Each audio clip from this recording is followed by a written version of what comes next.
सभी के लिए।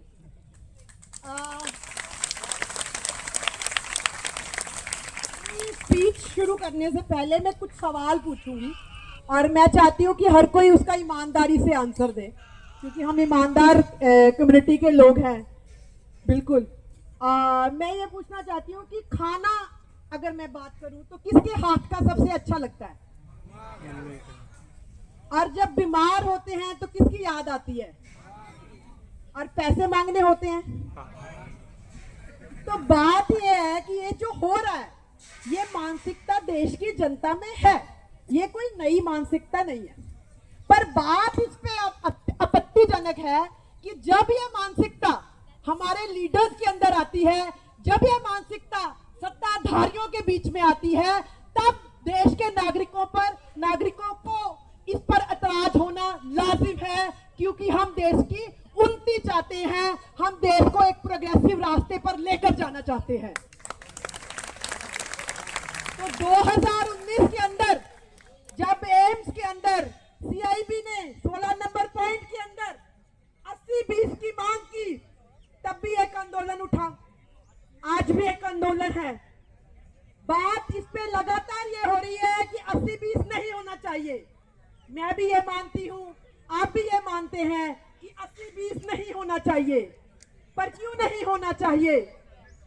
क्योंकि जिन औरतों ने इतने लंबे समय से संघर्ष कर अपनी स्थान जो है घरों से निकलकर कामों तक लेकर आई, वो अपना स्थान, उनको वापस उन्हीं तरह के कार्यों में, नर्सिंग जैसे कार्यों में, टीचिंग जैसे कार्यों में वापस धकेलने की ये एक नाकामयाब कोशिश है।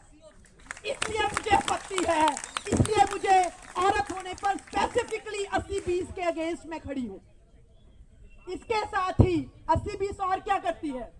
उन तमाम नौजवानों के रोजगार का हक जो है वो खोस कर ले जाती है, जिन्होंने 4 साल बीएससी के अंदर दिन रात मेहनत कर अपनी जो डिग्री ली है और आज वो रोजगार के लिए भटकते हुए हैं। इसलिए मुझे 80-20 पर आपत्ति है। इसके साथ ही 80-20 पर इसलिए भी आपत्ति होनी चाहिए, जब हम यहाँ दिल्ली के मंच पर खड़े होकर ये बात करते हैं कि हमारा देश विश्व शक्ति बनने जा रहा है, तो ऐसी पॉलिसी इस देश के अंदर शोभा नहीं देती।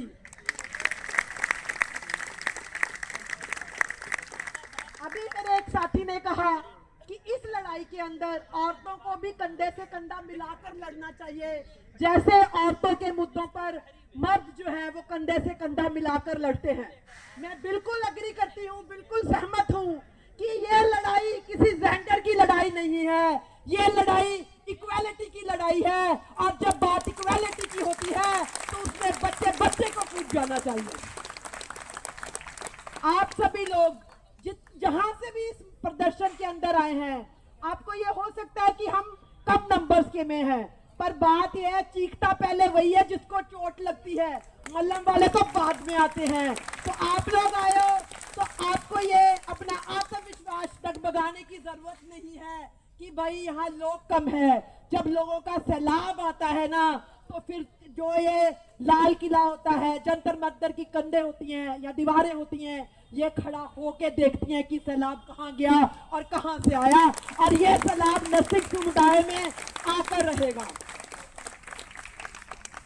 80-20 की लड़ाई के चलते मेरी बात बहुत JWC मेंबर्स के साथ में हुई, स्पेसिफिकली विकास से। तो मैं पिछले कम से कम 5-6 सालों में नर्सिंग राजनीति के अंदर सक्रिय हूँ। तो मैंने एक ही बात कही कि नर्सिंग के पास में, नर्सिंग बहुत स्ट्रॉन्गर फोर्स है। अगर मैं ये कहूँ 2019 में जब कोरोना आया तो हमें पता है मेजॉरिटी हॉस्पिटल्स को किसने संभाला। आप पेशेंट्स के बयान लीजिए, आप पेशेंट से उनकी हार्ट बीटती लीजिए, तो वो आपको बताएंगे कि जब मैं मर रहा था या जब मेरा परिवार का कोई जना मर रहा था तो उसके पास नर्सिंग ऑफिसर ही था, उसके पास डॉक्टर्स अवेलेबल नहीं थे। तो वो जो स्ट्रॉन्गर फोर्स है उसकी एक वीकनेस है कि हम छोटे छोटे भेदभावों से अलग रास्ता चुन लेते हैं। तो मुझे यहाँ पे सभी लीडर्स को भी ये कहना है, मनमुटाव चलते ही होते हैं, रिश्तेदारों से हमारे मनमुटाव होते हैं ना, क्योंकि हम विचरते हैं, हम काम लेते हैं उनसे, वो हमारे काम आते हैं। मनमुटाव का मतलब रास्ता बदलना नहीं होता। नरसिंह समुदाय जब तक एक रास्ते पर एक लीव में नहीं चलता, नरसिंह समुदाय का उत्थान तब तक नहीं हो सकता।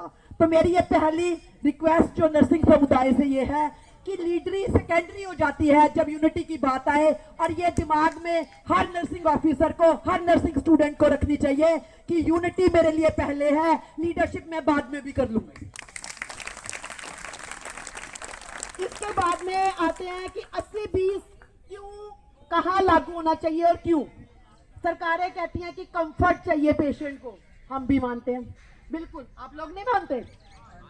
मानो यार, हम कहते हैं कि पेशेंट को कंफर्ट चाहिए, तो आप अपनी फैकल्टी में 80-20 लेके आइए, आप अपनी एडमिनिस्ट्रेशन में 80-20 लेके आइए। हम नहीं मानेंगे पेशेंट को कंफर्ट चाहिए। आप नर्सिंग कम्युनिटी पे अटैक करेंगे, हम नहीं मानेंगे। आप जब लोकसभा, जब राज्यसभा के अंदर जहां पर महिलाओं का रिप्रेजेंटेशन बहुत कम है, वहां आपके दिमाग में 80-20 क्यों नहीं आता? जहां जिस देश के अंदर 16 प्रधानमंत्रियों में एक महिला प्रधानमंत्री है, वहां आपके दिमाग में 80-20 क्यों नहीं आता? और अगर आपके दिमाग में सिर्फ नर्सिंग कम्युनिटी में 80-20 आता है, तो हमें आपत्ति है, और हम इस विरोध प्रदर्शन के जरिए आपको बताना चाहते हैं कि आप अपनी पॉलिसीज पे ध्यान दीजिए। अगर आप ध्यान नहीं देंगे तो जनता को उस पर ध्यान देना होगा।